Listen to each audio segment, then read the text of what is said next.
Shalom saudara, melalui firman Tuhan ini saya mau mengajak saudara untuk sekedar merenung bahwa ketika kita melakukan amanat agung, memenangkan jiwa-jiwa dan membawa jiwa-jiwa kepada Tuhan, bagaimana seharusnya follow up-nya atau tindak lanjut yang harus kita lakukan supaya mereka tetap pada jalan Tuhan dan tidak kembali pada kehidupan yang lama. Ya, pada hari ini, pada saat ini kita akan merenungkan firman Tuhan yang terdapat di dalam Efesus 2 ayat 19 yang mengatakan demikian. Demikianlah kamu bukan lagi orang asing dan pendatang, melainkan kawan sewarga dari orang-orang kudus dan anggota-anggota keluarga Allah. Sebagaimana tadi saya katakan, saudara, bagaimana supaya jiwa-jiwa yang telah dimenangkan, yang telah menerima Tuhan Yesus Kristus sebagai Tuhan dan Juru Selamat, sehingga mereka tidak kembali kepada kehidupan yang lama dan mereka merasa nyaman dan merasa dimiliki dan juga merasa memiliki gereja. Yang pertama saudara, tentunya jiwa-jiwa yang telah dimenangkan atau telah dituai itu kita harus jadikan sebagai kawan sewarga. Jangan lagi perlakukan mereka sebagai orang asing dan pendatang. Harus kita akui sebagai kawan sewarga, sama-sama warga gereja, sama-sama warga kerajaan Allah, sehingga mereka merasa nyaman dan merasa memiliki, bahkan merasa dimiliki. Bahkan mereka bisa tumbuh dalam keluarga Allah.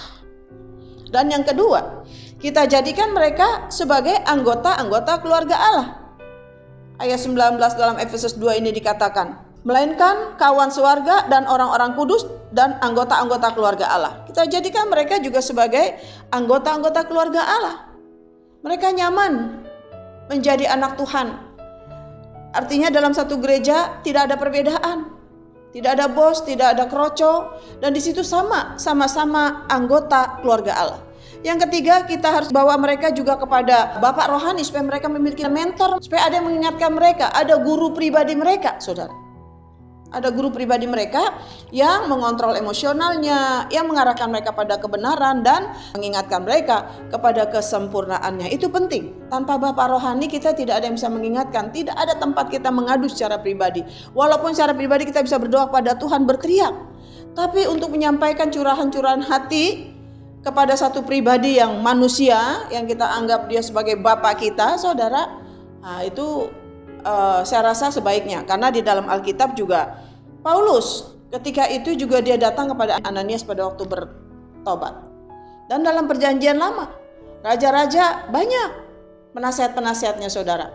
Dan saya rasa itu penting supaya orang yang baru bertobat memiliki bapak rohani, supaya kehidupannya dikontrol, diawasi, dan tetap diajarkan, diarahkan pada kebenaran. Supaya apa? Supaya mereka memiliki dan dimiliki oleh gereja. Perasaan itu enak. Jangan seperti pengalaman saya dulu waktu saya baru jadi orang Kristen, saudara. Saya merasa orang-orang Kristen tuh nganggap saya asing. Saya merasa orang-orang Kristen tuh sombong. Bahkan saya melihat pendetanya, pengerjanya tuh dia hanya ramah kepada orang yang dikenal. Saya merasa asing sekali. Banyak saya kecewa.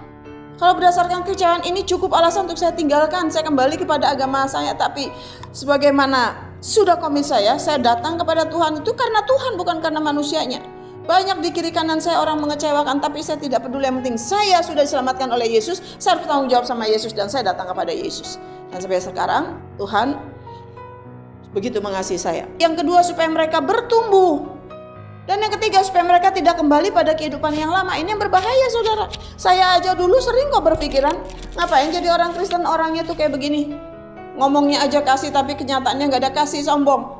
Berapa kali saya mau berniat meninggalkan Tuhan, tapi Roh Kudus selalu mengingatkan.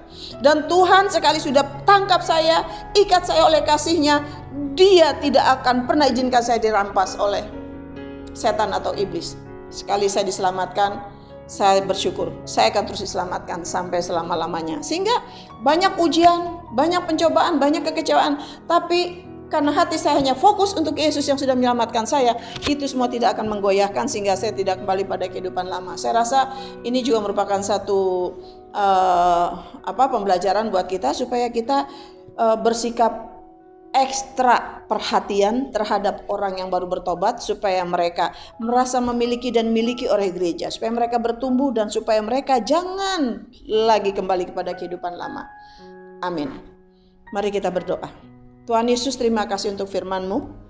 Kami diingatkan kembali Tuhan, supaya kami boleh merawat jiwa-jiwa yang telah Tuhan percayakan untuk kami layani, untuk kami bawa kepada Tuhan, supaya mereka tetap konsisten dalam beriman kepada Tuhan dan mereka mencintai-Mu dan gereja-Mu ya Bapa, dan mereka semakin bertumbuh dan mereka tidak mengalami batu sandungan dan mereka tidak kembali pada kehidupan lama. Dan biarlah itu merupakan tugas dan tanggung jawab kami, dan kami yakin Roh-Mu yang kuduslah yang beri kemampuan pada kami untuk kami terus melakukan pekerjaan Tuhan dari sekarang bahkan sampai selama-lamanya. Tuhan, jiwa-jiwa di sini sudah diselamatkan. Tuhan yang bertanggung jawab, Tuhan yang melindungi dan menjaga mereka, Tuhan yang akan membawa mereka kepada rumput yang hijau, walaupun seringkali Tuhan juga memberikan peringatan-peringatan ketika mereka menyimpang ke kanan dan ke kiri. Tapi kasih-Mu yang luar biasa terus membawa mereka pada jalan kebenaran-Mu ya Bapa. Terima kasih untuk jiwa-jiwa yang sudah dimenangkan.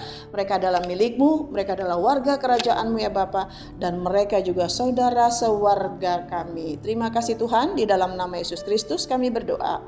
Amin. Jika saudara merasa diberkati oleh firman Tuhan yang saudara dengar pada saat ini, silakan share atau dibagikan kepada keluarga, teman, siapapun yang saudara kenal. Tuhan memberkati.